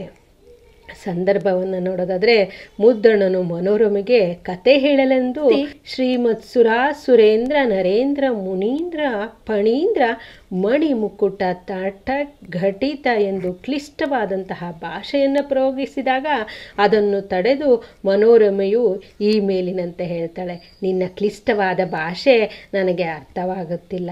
ನೀರೇ ಇಳಿಯದ ಗಂಟಲಲ್ಲಿ ಕಡುಬನ್ನು ತುರುಕಿದರೆ ಇಳಿಯುವುದೇ? ಹಾಗಿದೆ ನಿನ್ನ ಕ್ಲಿಷ್ಟವಾದ ಭಾಷೆ ಎಂದು ಮುದ್ದಣ್ಣನಿಗೆ ಹೇಳಿ ಅವನನ್ನು ತಡೆದಂತಹ ಸಂದರ್ಭ ಇದಾಗಿದೆ. ಸ್ವಾರಸ್ಯವನ್ನು ನೋಡೋದಾದರೆ, ಮನೋರಮೆ ಕತೆ ಹೇಳಲು ಕೇಳಿದಾಗ ಮುದ್ದಣ ಸಂಸ್ಕೃತ ಭಾಷೆಯಲ್ಲಿ ಹೇಳಲು ಪ್ರಾರಂಭಿಸಿದಾಗ ಮನೋರಮೆ ನಿಲ್ಲಿಸು, ಅರ್ಥವಾಗದ ಭಾಷೆಯಲ್ಲಿ ಹೇಳಿದರೆ ನೀರಿಳಿಯದ ಗಂಟಲಿನಲ್ಲಿ ಕಡುಬನ್ನು ತುರುಕಿದಂತಾಗುತ್ತದೆ ಎಂದು ಹೇಳಿರುವಂತಹದ್ದು ಇಲ್ಲಿಯ ಒಂದು ಸ್ವಾರಸ್ಯವಾಗಿದೆ. ಹಾಗೆ ಮುಂದಿರುವಂಥದ್ದು, ಈ ಯಾವುದಾದರೂ ಒಂದು ವಾಕ್ಯದ ಸಂದರ್ಭವನ್ನು ಸೂಚಿಸಿ ಸ್ವಾರಸ್ಯವನ್ನು ವಿವರಿಸಿ ಅಂತ ಕೇಳಿದರೆ, ಇದು ದೀರ್ಘ ಗದ್ಯಕ್ಕೆ ಸಂಬಂಧಿಸಿದಂತಹ ಒಂದು ಸಂದರ್ಭದ ವಾಕ್ಯಗಳು. ಇಲ್ಲಿಯೂ ಕೂಡ ಅಷ್ಟೇ, ಒಂದಕ್ಕೆ ಮಾತ್ರ ಉತ್ತರಿಸಬೇಕು. ಒಂದನ್ನು ಉತ್ತರಿಸಿದೆ ನಿಮಗೆ ಸಂದರ್ಭ ಸ್ವಾರಸ್ಯದ ವಿವರಣೆಗೆ 3 ಅಂಕಗಳಿರುತ್ತೆ. 35ನೆಯ ಪ್ರಶ್ನೆ, ಹೊರಗಡೆಯಿಂದ ಎಕ್ಸ್ಪೋರ್ಟ್ ಆದವು ಅನ್ನುವಂತಹ ವಾಕ್ಯ. ಆಯ್ಕೆಯನ್ನು ನೋಡೋದಾದರೆ, ಕನ್ನಡದ ಅಗ್ರಮಾನ್ಯ ಗಣ್ಯ ಲೇಖಕ ಅಂತ ಅನ್ನಿಸ್ಕೊಂಡಿರುವಂತಹ ಶ್ರೀಯುತ KP ಪೂರ್ಣಚಂದ್ರ ತೇಜಸ್ವಿಯವರ ಕಿರಗೂರಿನ ಗಯ್ಯಾಳಿಗಳು ಎಂಬ ಒಂದು ಕಥಾ ಸಂಕಲನದ ಕೃಷ್ಣೇಗೌಡನ ಆನೆ ಎಂಬ ನಿರ್ಗತೆಯಿಂದ ಈ ಮೇಲಿನ ವಾಕ್ಯವನ್ನು ಆಯ್ಕೆ ಮಾಡಿಕೊಳ್ಳಲಾಗಿದೆ. ಸಂದರ್ಭವನ್ನು ನೋಡೋದಾದರೆ, ಮುನ್ಸಿಪಾಲಿಟಿ ಪ್ರೆಸಿಡೆಂಟ್ ಖಾನ್ ಸಾಹೇಬರು ಲೇಖಕರಿಗೆ ತಮ್ಮ ಡಾಗ್ ಎರಾಡಿಕೇಷನ್ ಪ್ರೋಗ್ರಾಮನ್ನು ವಿವರಿಸ್ತಾ, ಮೂಡಿಗೆರೆ ಒಳಗೆ ಇನ್ನೂ ತುಂಬ ಕಂತ್ರಿ ನಾಯಿಗಳಿವೆ, ಇವೆಲ್ಲ ಇಲ್ಲಿಯ ನಾಯಿಗಳೆಲ್ಲ ಹೊರಗಡೆಯಿಂದ ಇಲ್ಲಿಗೆ ಎಕ್ಸ್ಪೋರ್ಟ್ ಆದವು. ಲಾರೀಲಿ ನಾಯಿಗಳನ್ನು ತುಂಬ್ಕೊಂಡು ಬಂದು ಇಲ್ಲಿ ರಾತ್ರೋರಾತ್ರಿ ಬಿಟ್ಟು ಹೋಗ್ತಾರೆ ಅಂತ ಹೇಳ್ತಾರೆ. ಸ್ವಾರಸ್ಯವನ್ನು ನೋಡೋದಾದರೆ, ಖಾನ್ ಸಾಹೇಬರ ಇಂಗ್ಲಿಷ್ ಜ್ಞಾನ ಹಾಗೂ ನಾಯಿಗಳನ್ನು ನಿಯಂತ್ರಿಸಲಾರದ್ದಕ್ಕೆ ಕೊಡುವಂತಹ ಸಾಬೂಬು ಇಲ್ಲಿ ವ್ಯಕ್ತವಾಗಿರುವಂತಹದ್ದನ್ನು ನೋಡಬಹುದು. 36ನೇಯದು, ಈ ಕಂಬದಳು ಏನೋ ಸೇರಿಕೊಂಡಿದೆ ಅನ್ನುವಂಥದ್ದು ಈ ವಾಕ್ಯವೂ ಕೂಡ ಅಷ್ಟೇ ಕೃಷ್ಣೇಗೌಡನ ಆನೆ ಅನ್ನುವಂತಹ ನಿರ್ಗತೆಯಿಂದ ಆಯ್ದುಕೊಳ್ಳಲಾಗಿದೆ. ಸಂದರ್ಭವನ್ನು ನೋಡೋದಾದರೆ, ನುಗ್ಗೇಹಳ್ಳಿ ರಾಮೇಗೌಡರು ತಮ್ಮ ಫೋನ್ ಸರಿಯಾಗಿಲ್ಲ ಅಂತ ಹೇಳ್ಬಿಟ್ಟು ಎಕ್ಸ್ಚೇಂಜ್ಗೆ ಬಂದು ಜೂನಿಯರ್ ಇಂಜಿನಿಯರ್ ರಮೇಶ್ ಬಾಬು ಕೂಗಾಡ್ತಾರೆ. ಶಂಕರಪ್ಪನನ್ನು ಕರ್ಕೊಂಡು ನುಗ್ಗೇಹಳ್ಳಿ ಲೈನ್ ನೋಡ್ತಾ ಹೊರಟಂತಹ ಜಂಕ್ಷನ್ ಬಾಕ್ಸ್ ಇದ್ದ 17ನೇ ಕಂಬದ ಮೇಲೆ ತಿಪ್ಪಣ್ಣ ಕುಳಿತಿದ್ದಾನೆ. ಕೂಗಿದ್ರೂ ಇಲ್ಲ, ಕರೆದ್ರೂ ಇಲ್ಲ. ಹತ್ತಿ ನೋಡಿ ಜೀವ ಇದ್ದರೆ ಆಸ್ಪತ್ರೆಗೆ ಹಾಕೋಣ ಅಂತೂ ರಮೇಶ್ ಬಾಬು ಹೇಳಿದರು. ಶಂಕರಪ್ಪ ಕಂಬವನ್ನು ಅರ್ಧ ಹತ್ತಿದ. ಅಷ್ಟರಲ್ಲೇ ಅವನ ಕೈಕಾಲೆಲ್ಲ ಜುಮ್ಮೆಂದು ಇಡೀ ಜೀವ ನಡಗಿದಂತಾಗಿ ಅಯ್ಯಯ್ಯೋ ಎಂದು ಕಿರಿಚಿ ಕೆಳಗೆ ಬಿದ್ದು ಎದ್ದು ಬೇಗ ಕಂಬದಿಂದ ದೂರ ನಿಂತು ಏನಾಯ್ತು ಅಂತ ಕೇಳಿದಾಗ ರಮೇಶ್ ಬಾಬುಗೆ ಶಂಕರಪ್ಪ ಮೇಲಿನಂತೆ ಹೇಳ್ತಾನೆ. ಸ್ವಾರಸ್ಯ, ಟೆಲಿಫೋನ್ ಕಂಬದಲ್ಲಿ ಶಾಕ್ ಬರುವುದು ಸಾಧ್ಯವಿಲ್ಲದ್ದರಿಂದ ಶಂಕರಪ್ಪನಿಗೆ ಭೂತ ದರ್ಶನವೇ ಆದಂತೆ ಅವರಿಗೆ ಆಯಿತು. ಮುಂದಿನದು ಈ ವಿಭಾಗಕ್ಕೆ ಸಂಬಂಧಿಸಿರುವಂತಹದ್ದು. ಯಾವುದಾದರೂ 2 ಪ್ರಶ್ನೆಗಳಿಗೆ 5-6 ವಾಕ್ಯಗಳಲ್ಲಿ ಉತ್ತರಿಸಿ ಅಂತ ಇದೆ. ನೋಡಿ, 5-6 ವಾಕ್ಯಗಳು ಅಂದರೆ 4 ಅಂಕದ ಪ್ರಶ್ನೆಗಳು ಆಗಿರುತ್ತೆ. ಇಲ್ಲಿ 4 ಪ್ರಶ್ನೆಗಳನ್ನು ಕೊಟ್ಟಿರ್ತಾರೆ, ಅದರಲ್ಲಿ 2 ಮಾತ್ರ ಉತ್ತರಿಸಬೇಕು. ಅಂದರೆ ನಿಮಗೆ 8 ಅಂಕಗಳು ನಿಮಗೆ ಲಭಿಸುತ್ತೆ. 37ನೇದು, ಕದಡಿದ ಸಲಿಲಂ ತಿಳಿ ಬಂದದೆ ಅನ್ನುವಂತಹ ಕಾವ್ಯ ಭಾಗದಲ್ಲಿ ಕಂಡುಬರುವ ರಾವಣನ ವ್ಯಕ್ತಿತ್ವವನ್ನು ವಿವರಿಸಿ ಅಂತ ಇದೆ. ಇದು ಪದ್ಯಗಳಿಗೆ ಸಂಬಂಧಿಸಿದಂತಹ 4 ಅಂಕದ ಪ್ರಶ್ನೆಗಳು. ಉತ್ತರ ನಾಗಚಂದ್ರನ ರಾಮಚಂದ್ರ ಚರಿತ ಪುರಾಣ ಒಂದು ದೃಷ್ಟಿಯಲ್ಲಿ ಜಿನಧರ್ಮದ ಮಹಿಮೆಯನ್ನು ಹೇಳುವಂತಹ ಕಾವ್ಯ ಆದರೆ ಜನಸ್ತುತಿಯ ಜೊತೆಗೆ ಕಾವ್ಯಗುಣವು ಪ್ರಧಾನವಾಗಿದೆ. ಈ ಕಾವ್ಯದಲ್ಲಿ ಎಲ್ಲ ಓದುಗರನ್ನು ಆಕರ್ಷಿಸುವಂತಹ ಪಾತ್ರ ಎಂದರೆ ರಾವಣನದಾಗಿರುತ್ತೆ. ವೈದಿಕ ಸಂಪ್ರದಾಯದಲ್ಲಿ ಆರಂಭದಿಂದ ಕೊನೆಯವರೆಗೂ ಕೂಡ ದುಷ್ಟ ಗುಣಮೊತ್ತದಂತಿದ್ದಂತಹ ರಾವಣನ ಪಾತ್ರ ಇಲ್ಲಿ ಭಿನ್ನ ರೀತಿಯಲ್ಲಿ ನಿರೂಪಿತವಾಗಿರುವಂಥದ್ದು ಮಾನವೀಯ ಜೀವನ ಮೌಲ್ಯದಲ್ಲಿ ಸಹಜವಾಗಿಯೇ ಮೂಡಿ ಬಂದಿರುವಂಥದ್ದನ್ನು ನೋಡಬಹುದು. ಮನುಷ್ಯ ಸದಾ ಸದ್ಗುಣಗಳ ಸಾಕಾರ ಇಲ್ಲವೇ ದುರ್ಗುಣಗಳ ಮೂರ್ತಿಯಾಗಿದೆ, ಇಲ್ಲ ಎರಡನ್ನೂ ಒಳಗೊಂಡಿರುತ್ತಾನೆ ಎಂಬುದು ನಾಗಚಂದ್ರನ ನಿಲುವು. ಹೀಗಾಗಿ ರಾವಣ ಮೂಲತಃ ಪರಾಂಗನ ವಿರತ ಎಂಬುದು ನಾಗಚಂದ್ರನ ನಿಲುವು. ಹೀಗಾಗಿ ರಾವಣ ಮೂಲತಃ ಮಹಾನುಭಾವನು, ಪರಾಂಗನ ವಿರತ ವ್ರತವನ್ನು ಕೈಗೊಂಡವನು. ಪರಸ್ತ್ರೀಯರು ವ್ಯಾಮೋಹದಿಂದ ರಾವಣನನ್ನು ಒಲಿಸಿಕೊಳ್ಳಲು ಅಪೇಕ್ಷಿಸಿದರೂ ತಿರಸ್ಕರಿಸುವವನಾಗಿದ್ದನು. ಆದರೆ ಸೀತೆಯನ್ನು ಕಂಡ ಕೂಡಲೇ ಮೋಹಗೊಂಡದ್ದು, ಅಪಹರಿಸಿದ್ದು, ರಾಮಲಕ್ಷ್ಮಣರ ಮೇಲೆ ವಿನಾಕಾರಣ ಯುದ್ಧ ಮಾಡಲು ಸನ್ನದ್ಧವಾದದ್ದು ಕೇವಲ ಕರ್ಮದಿಂದಲೇ ಹೊರತು ನಿಜ ಸ್ವಭಾವದಿಂದಲ್ಲ. ತನ್ನ ತಪ್ಪು ತನ್ನ ಅರಿವಿಗೆ ಬಂದ ಕೂಡಲೇ ತಾನು ಮಾಡಿದಂತಹ ದುರ್ವರ್ತನೆಗಳನ್ನು ನೆನೆದು ಪಶ್ಚಾತ್ತಾಪ ಪಡ್ತಾನೆ. ಆದರೆ ಹೇಡಿಯಂತೆ ಸೀತೆಯನ್ನು ರಾಮನಿಗೊಪ್ಪಿಸುವ ಮನಸ್ಸು ಬಾರದೆ ಹೋರಾಟದಲ್ಲಿ ಸಾವನ್ನಪ್ತಾನೆ. ಕಾವ್ಯದಲ್ಲಿ ರಾವಣನ ವ್ಯಕ್ತಿತ್ವ ಒಬ್ಬ ಮಹಾನುಭಾವನಂತೆ ಇಲ್ಲಿ ಕವಿ ಚಿತ್ರಿಸಿರುವಂತಹದ್ದನ್ನು ನೋಡಬಹುದಾಗಿದೆ. ಮುಂದಿನದು, ರಕ್ಷಿಸಬೇಕಾದವರೇ ಭಕ್ಷಕರಾದರೆ ಒದಗುವ ವಿಘಟನೆಯನ್ನು ಬಸವಣ್ಣನವರು ಹೇಗೆ ಚಿತ್ರಿಸಿದ್ದಾರೆ ಅನ್ನುವಂತಹದ್ದು. ಉತ್ತರ, ರಕ್ಷಿಸಬೇಕಾದವರೇ ಭಕ್ಷಕರಾದರೆ ಬದುಕುವ ಆಸೆಯನ್ನು ಇಟ್ಟುಕೊಳ್ಳಲಾಗದು. ಒಲೆ ಹತ್ತಿ ಉರಿದರೆ ಅದರ ಶಾಖವನ್ನು ತಡೆಯಬಹುದು, ಆದರೆ ನಿಂತ ಧರೆಯೇ ಒತ್ತಿ ಉರಿಯತೊಡಗಿದರೆ ನಿಲ್ಲಲು ಸಾಧ್ಯ ಇಲ್ಲ. ಕೆರೆಯ ನೀರನ್ನು ಹಿಡಿದಿಡಬೇಕಾದ ಏರಿಯೇ ನೀರನ್ನು ಹೀರಿದರೆ, ಬೇಲಿಯೇ ಎದ್ದು ಬೆಳೆಗಳನ್ನು ಮೇಯತೊಡಗಿದರೆ, ಗೃಹಿಣಿಯೇ ತನ್ನ ಮನೆಯಲ್ಲಿ ಕಳ್ಳತನಕ್ಕೆ ತೊಡಗಿದರೆ, ಮಕ್ಕಳನ್ನು ಪೊರೆಯಬೇಕಾದ ತಾಯಿಯ ಮೊಲೆ ಹಾಲೆ ವಿಷವಾಗಿ ತನ್ನ ಮಕ್ಕಳನ್ನು ಕೊಂದರೆ ಇನ್ನಾರಲ್ಲಿ ಮೊರೆ ಇಡಲು ಸಾಧ್ಯ? ರಕ್ಷಿಸುವ ದೇವರೇ ನಮ್ಮನ್ನು ಕೊಂದರೆ ಇನ್ನಾರು ನಮ್ಮನ್ನು ಉಳಿಸಲು ಸಾಧ್ಯ ಎಂದು ಬಸವಣ್ಣನವರು ಪ್ರಶ್ನಿಸುತ್ತಾರೆ.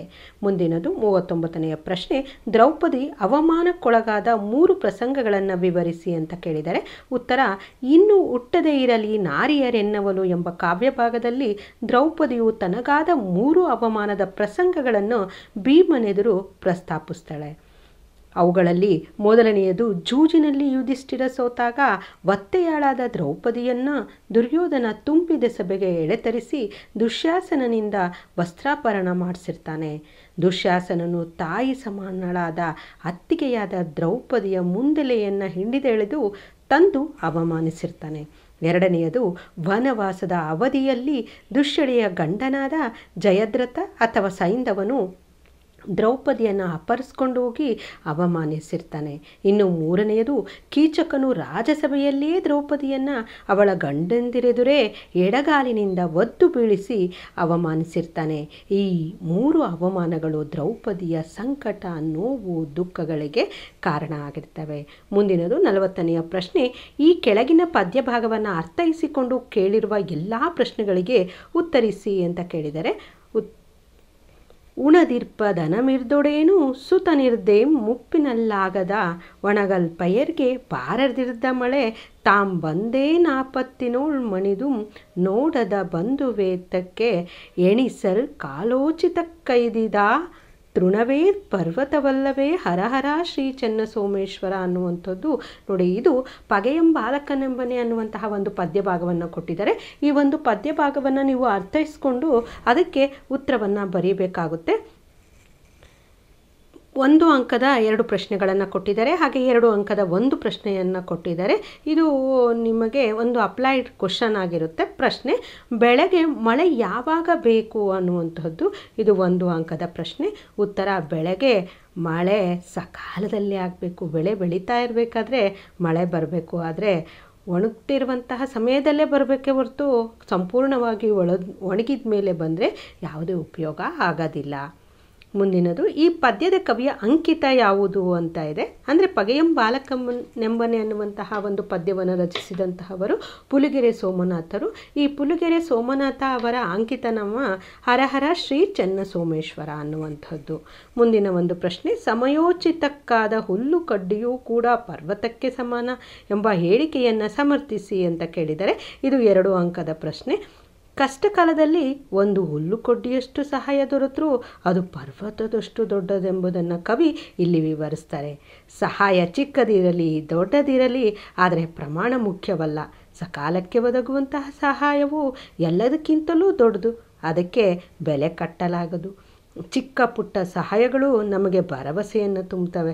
ಆದ್ದರಿಂದ ಕವಿಯು ಕಷ್ಟ ಕಾಲದಲ್ಲಿ ಒದಗಿ ಬಂದ ಹುಲ್ಲು ಕಡ್ಡಿ ಕೂಡ ಪರ್ವತ ಸದೃಶವಾದದ್ದು ಅನ್ನುವಂಥದ್ದನ್ನು ಹೇಳಿದ್ದಾರೆ. ಇಷ್ಟು 3 ಪ್ರಶ್ನೆಗಳಿಗೆ ನೀವು ಉತ್ತರಿಸಿದರೆ 4 ಅಂಕ ದೊರೆಯುತ್ತೆ. ಇಲ್ಲಿ ಇರುವಂಥದ್ದು ಯಾವುದಾದರೂ ಒಂದು ಪ್ರಶ್ನೆಗೆ 5-6 ವಾಕ್ಯಗಳಲ್ಲಿ ಉತ್ತರಿಸಿ ಅಂತ ಇದೆ. ಇಲ್ಲಿ 2 ಪ್ರಶ್ನೆಗಳನ್ನು ಕೊಟ್ಟಿದ್ದಾರೆ. 2ರಲ್ಲಿ ಒಂದನ್ನು ಆಯ್ಕೆ ಮಾಡ್ಕೊಂಡ್ಬಿಟ್ಟು ನೀವು ಬರೀಬೇಕಾಗತ್ತೆ. ಇದು ಗದ್ಯಗಳಿಗೆ ಸಂಬಂಧಿಸಿದಂತಹ ಒಂದು 5-6 ವಾಕ್ಯದ ಪ್ರಶ್ನೆಗಳು. 41ನೆಯ ಪ್ರಶ್ನೆ, ಬಸಲಿಂಗ ಕೊನೆಯಲ್ಲಿ ತೆಗೆದುಕೊಂಡ ನಿರ್ಧಾರ ಯಾವುದು? ಅದಕ್ಕೆ ಕಾರಣಗಳೇನು ಅಂತ ಇದೆ. ಡಾಕ್ಟರ್ ತಿಮ್ಮಪ್ಪನವರು ತನ್ನನ್ನು ಮುಟ್ಟಿದ್ದರಿಂದ ಜಾತಿ ಕೆಟ್ಟಿತು. ಅದು ತಿಳಿದು ಆ ಸೂತಕ ಕಳೆದುಕೊಳ್ಳಲು ಸ್ನಾನ ಮಾಡಿದ ಬಸಲಿಂಗನ ಎಡಗಣ್ಣು ಹೋಯಿತು. ಬಲಗಣ್ಣಿನ ನೋವು ಆರಂಭವಾದಾಗ ತಿಮ್ಮಪ್ಪನವರನ್ನು ಬಿಟ್ಟು ಯಾವ ವೈದ್ಯರಲ್ಲಿ ಅಲೆದರೂ ಕಡಿಮೆ ಆಗಲಿಲ್ಲ. ಆದರೂ ಅನಿವಾರ್ಯವಾಗಿ ತಿಮ್ಮಪ್ಪನವರಲ್ಲಿ ಹೋದಾಗ ಅವರು ಡಾಕ್ಟರ್ ಚಂದ್ರಪ್ಪನವರನ್ನು ಕಾಣಲು ಹೇಳ್ತಾರೆ. ಅವರ ಬಳಿ ಹೋದಾಗ ತಿಮ್ಮಪ್ಪನವರಂತಹ ಪ್ರಾಮಾಣಿಕ ಪ್ರತಿಭಾವಂತ ವೈದ್ಯರಿಂದಾಗದ ಕೆಲಸ ನನ್ನಿಂದಾಗದು ಎಂದು ಹೇಳಿದರು.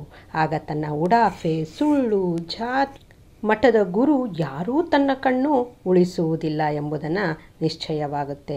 ದೈಹಿಕ ನೋವನ್ನು ಮೀರಿದ ಮಾನಸಿಕ ನೋವು ಅವನನ್ನು ತುಂಬ ತೊಡಗುತ್ತದೆ.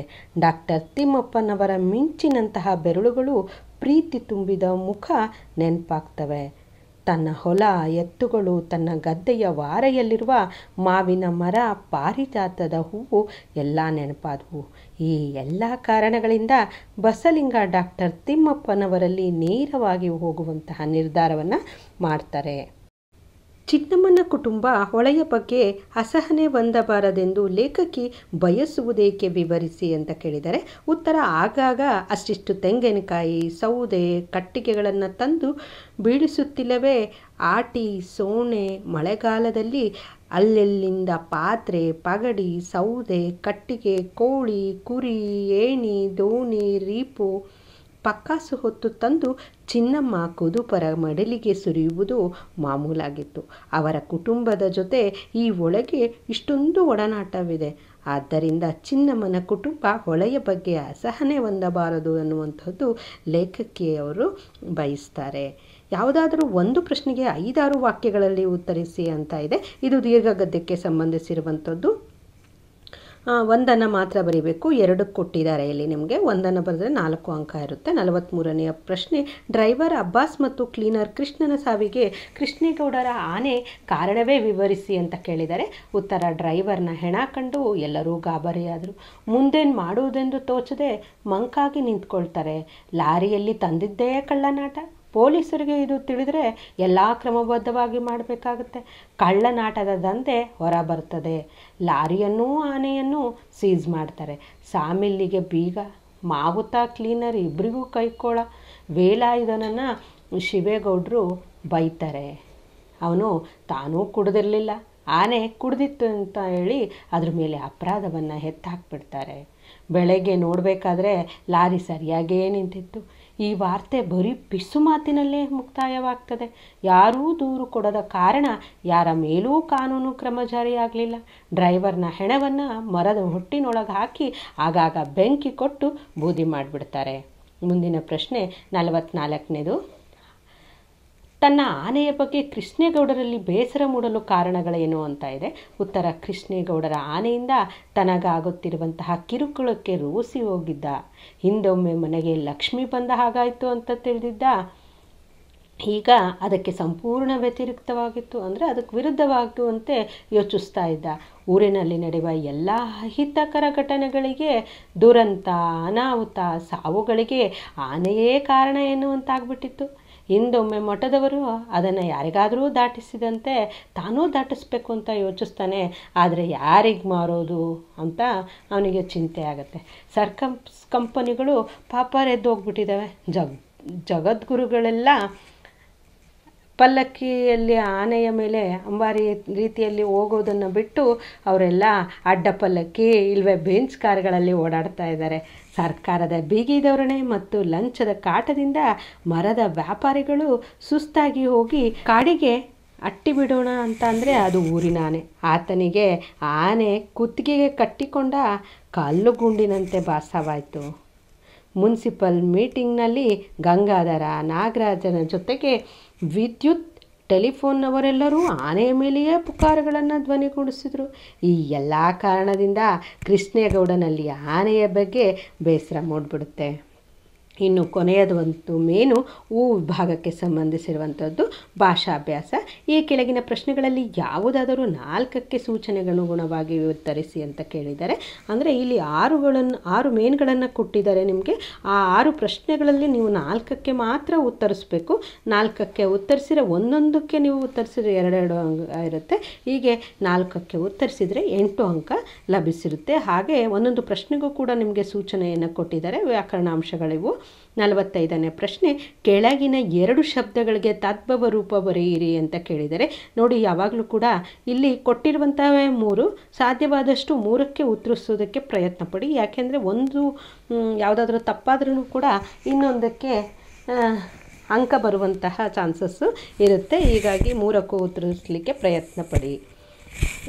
ಇದು ತದ್ಭವ ರೂಪ ಬರೆಯಿರಿ ಅಂತ ಕೇಳಿದರೆ ವೀರ ಅನ್ನುವಂಥದ್ದಕ್ಕೆ ವೀರ, ಆಕಾಶ ಅನ್ನುವಂಥದ್ದಕ್ಕೆ ಆಗಸ, ಮುಖ ಅನ್ನುವಂಥದ್ದಕ್ಕೆ ಮೊಗ. ಹಾಗೆ 46ನೆಯ ಪ್ರಶ್ನೆ, ಕೆಳಗಿನ 2 ಪದಗಳ ಗುಣವಾಚಕಗಳನ್ನು ಗುರುತಿಸಿ ಬರೆಯಿರಿ ಅಂತ ಇದೆ. ಹಾಸುಗಂಬಿಯಲ್ಲಿ ಇರುವಂತಹ ಒಂದು ಗುಣವನ್ನು ಸೂಚಿಸುವ ಪದ ಅಂದರೆ ಹಾಸು ಅನ್ನುವಂಥದ್ದು. ಹಾಗೆ ಶುದ್ಧ ನೀರು ಅನ್ನುವಂಥದ್ರಲ್ಲಿ ಶುದ್ಧ, ದೂರದೃಷ್ಟಿ ಅನ್ನುವಂಥದ್ರಲ್ಲಿ ದೂರ. 47ನೆಯ ಪ್ರಶ್ನೆ, ಕೆಳಗಿನ 2 ಪದಗಳ ವಿಭಕ್ತಿಗಳನ್ನು ಹೆಸರಿಸಿ ಅಂತ ಕೇಳಿದರೆ ಗುರುವಿಗೆ, ಹೀಗೆ ಅನ್ನುವಂಥದ್ರಲ್ಲಿ ಗೆ ಅನ್ನುವಂತಹದ್ದು ಕೊನೆಯಲ್ಲಿ ಬಂದಿರುವುದರಿಂದ ಇದು ಚತುರ್ಥಿ ವಿಭಕ್ತಿ ಪ್ರತ್ಯಯಕ್ಕೆ ಉದಾಹರಣೆ. ಹಾಗೆ ತಿಮ್ಮಪ್ಪನವರಲ್ಲಿ ಅಲ್ಲಿ ಅನ್ನುವಂಥದ್ದು ಬಂದಿರುವುದರಿಂದ ವಿಭಕ್ತಿ, ಇದು ಸಪ್ತಮಿ ವಿಭಕ್ತಿ ಪ್ರತ್ಯಯಕ್ಕೆ ಉದಾಹರಣೆ. ಕಟ್ಟಿಗೆ ಯಾ ಅನ್ನುವಲ್ಲಿ ಆ ಸ್ವರ ಬಂದಿರೋದರಿಂದ ಇದು ಷಷ್ಠಿ ವಿಭಕ್ತಿ ಪ್ರತ್ಯಯಕ್ಕೆ ಉದಾಹರಣೆ. ಕೆಳಗಿನ ಕ್ರಿಯಾಪದಗಳ ಕಾಲವನ್ನು ಬರೆಯಿರಿ ಅಂತ ಕೇಳಿದರೆ ಓದವು ಅನ್ನುವಂಥದ್ದು ಭೂತಕಾಲ, ಹಾಗೆ ಓದಿದ್ಲು ಅನ್ನೋದು ಕೂಡ ಭೂತಕಾಲ ಆಗುತ್ತೆ. ನಲಿಯುತ್ತಾರೆ ಅನ್ನುವಂಥದ್ದು ಭವಿಷ್ಯತ್ ಕಾಲ. ಹಾಗೆ 49ನೇದು, ಕೆಳಗಿನ 2 ನುಡಿಗಟ್ಟುಗಳನ್ನು ನಿಮ್ಮ ಸ್ವಂತ ವಾಕ್ಯಗಳಲ್ಲಿ ಬಳಸಿ ಬರೆಯಿರಿ ಅಂತ ಕೇಳಿದರೆ ಕೈಯೊಡ್ಡು, ಕಷ್ಟ ಬಂದಾಗ ಬಂಧುಗಳ ಬಳಿ ಕೈಯೊಡ್ಡಬಾರದು, ಅಂದರೆ ಕೈಯೊಡ್ಡೋದು ಅಂದರೆ ಬೇಡೋದು ಅಥವಾ ಕೇಳೋದು ಅಂತ ಅರ್ಥ. ರೈಲು ಬಿಡು, ಕೆಲವರು ಬಹಳಷ್ಟು ರೈಲು ಬಿಡುತ್ತಿರುತ್ತಾರೆ ಅಂದರೆ ಸುಳ್ಳು ಹೇಳೋದು ಅಂತ ಅರ್ಥ. ರಾಮಬಾಣ ಶೀತಕ್ಕೆ ಶುಂಠಿ ಕಷಾಯ ರಾಮಬಾಣ ಇದ್ದ ಹಾಗೆ ಅಂದರೆ ಔಷಧೀಯ ಗುಣವನ್ನು ಹೊಂದಿರುವಂಥದ್ದು ಅಂತ ಅರ್ಥ. 50ನೆಯ ಪ್ರಶ್ನೆ, ಯಾವುದಾದರೂ 2 ಅನ್ಯ ದೇಶೀಯ ಪದಗಳನ್ನು ಬರೆಯಿರಿ ಅಂತ ಕೇಳಿದರೆ ಎಲೆಕ್ಟ್ರಿಕ್ಕು, ಕಂಪ್ಯೂಟರು, ಕ್ಯಾಂಟೀನು, ಕ್ವಿಝು. ಕೊನೆಯದಾಗಿ ಆನಲ್ಲಿ ಇರುವಂಥದ್ದು ಯಾವುದಾದರೂ ಒಂದು ವಿಷಯವನ್ನು ಕುರಿತು ಪ್ರಬಂಧವನ್ನು ಬರೆಯಿರಿ ಅಂತ ಹೇಳಿದರೆ ಇಲ್ಲಿ 2 ಕೊಟ್ಟಿದ್ದಾರೆ. ನಾನು 1ಕ್ಕೆ ಮಾತ್ರ ಕೊಟ್ಟಿದ್ದೀನಿ. ಯಾಕೆಂದರೆ ನಾನು ಹಿಂದಿನ ವಿಡಿಯೋದಲ್ಲಿ ಪ್ರಬಂಧಗಳು ಮತ್ತು ಪತ್ರಲೇಖನಗಳನ್ನು ಕುರಿತು ಒಂದು ವಿಡಿಯೋವನ್ನು ಮಾಡಿದ್ದೇನೆ. ಅದನ್ನು ನಿಮ್ಮ ಡಿಸ್ಕ್ರಿಪ್ಷನ್ನಲ್ಲಿ ಅದರ ಲಿಂಕನ್ನು ಕೊಟ್ಟಿರ್ತೀನಿ. ಅದನ್ನು ನೀವು ನೋಡಿಬಿಟ್ಟು ನಿಮ್ಮ PUCಗೆ ಇರುವಂತಹ ಪತ್ರಲೇಖನಗಳು ಮತ್ತು ಪ್ರಬಂಧಗಳ 2 ಕೂಡ ಅದರಲ್ಲಿ ಸಂಪೂರ್ಣವಾಗಿ ಕೊಟ್ಟಿದ್ದೇನೆ. ಆದರೆ ಹಾಗೆ ಮುಂದಿನದು ಯಾವುದಾದ್ರೂ ಒಂದು ವಿಷಯವನ್ನು ಕುರಿತು ಪತ್ರ ಬರೆಯಿರಿ ಅಂತ ಕೇಳಿದರೆ ನೋಡಿ, ಈ ಒಂದು ಪತ್ರಲೇಖನದಲ್ಲಿ ನೀವು ಏನನ್ನು ಗಮನಿಸಬೇಕು ಅಂತಂದರೆ ಹಿಂದೆ ಎಲ್ಲ PUC ಪ್ರಥಮ PUCಯಲ್ಲಿ ಇರ್ಬೋದು ಅಥವಾ ಹಿಂದೆ ಬರೆದಂತಹ ದ್ವಿತೀಯ PUCಯ ವಿದ್ಯಾರ್ಥಿಗಳು ಎಲ್ಲ ಪತ್ರಲೇಖನ ಬರೆಯುವಾಗ ಯಾವುದೇ ರೀತಿಯಾದಂತಹ ಹೆಸರು ಇರ್ಬೋದು, ಕಾಲೇಜಿನ ಹೆಸರು ಅಥವಾ ಊರಿನ ಹೆಸರು ಯಾವುದನ್ನು ಕೂಡ ಮೆನ್ಷನ್ ಮಾಡೋಂಗಿಲ್ಲ, ಕೇವಲ ಆಬಾಕ ಅನ್ನುವಂಥದ್ದನ್ನು ಬಳಸಬೇಕು ಅಂತ ಹೇಳಿದರು. ಆದರೆ ಈ ಒಂದು ವರ್ಷದಿಂದ ಅವರೇ ಹೆಸರುಗಳನ್ನು ಕೊಟ್ಬಿಟ್ಟಿದ್ದಾರೆ. ಆ ಹೆಸರಿಗೆ ತಕ್ಕಂತೆ ಮೋಹನ ಅಥವಾ ಸುನಂದ ಅಂತ ಇರ್ಬೋದು, ಆಮೇಲೆ ಕಾಲೇಜಿನ ಹೆಸರು, ಹಾಗೆ ಊರು, ಜಿಲ್ಲೆ ಎಲ್ಲವನ್ನು ಕೊಟ್ಟಿದ್ದಾರೆ. ನೀವು ಅದನ್ನು ಮೆನ್ಷನ್ ಮಾಡಿಬಿಟ್ಟು ನಿಮ್ಮ ಪತ್ರಲೇಖನದಲ್ಲಿ ಬಳಸಿ ಬರಿಬೇಕಾಗುತ್ತೆ. ಒಂದು ವೈಯಕ್ತಿಕವನ್ನು ಪತ್ರವನ್ನು ಕೊಟ್ಟಿದ್ದಾರೆ, ಇನ್ನೊಂದು ವ್ಯಾವಹಾರಿಕ ಪತ್ರವನ್ನು ಕೊಟ್ಟಿದ್ದಾರೆ. ಇವಿಷ್ಟು ನಿಮ್ಮ ದ್ವಿತೀಯ PUCಯ ಮಾದರಿ ಪ್ರಶ್ನೆ ಪತ್ರಿಕೆ 1ರ ಒಂದು ಮಾದರಿ ಉತ್ತರಗಳಾಗಿತ್ತು. ಕೊಟ್ಟಿರುವಂತಹ ಮಾದರಿ ಪ್ರಶ್ನೆ ಪತ್ರಿಕೆ ಹಾಗೂ ಅದರ ಉತ್ತರಗಳನ್ನು ನೀವು ಸರಿಯಾಗಿ ಅಭ್ಯಾಸ ಮಾಡಿದರೆ ವಾರ್ಷಿಕ ಪರೀಕ್ಷೆಯಲ್ಲಿ ಸುಲಭವಾಗಿ ಉತ್ತರಿಸ್ಬೋದು ಅನ್ನುವಂಥದ್ದು ನನ್ನ ಒಂದು ಅನಿಸಿಕೆಯಾಗಿತ್ತು. ಧನ್ಯವಾದಗಳು.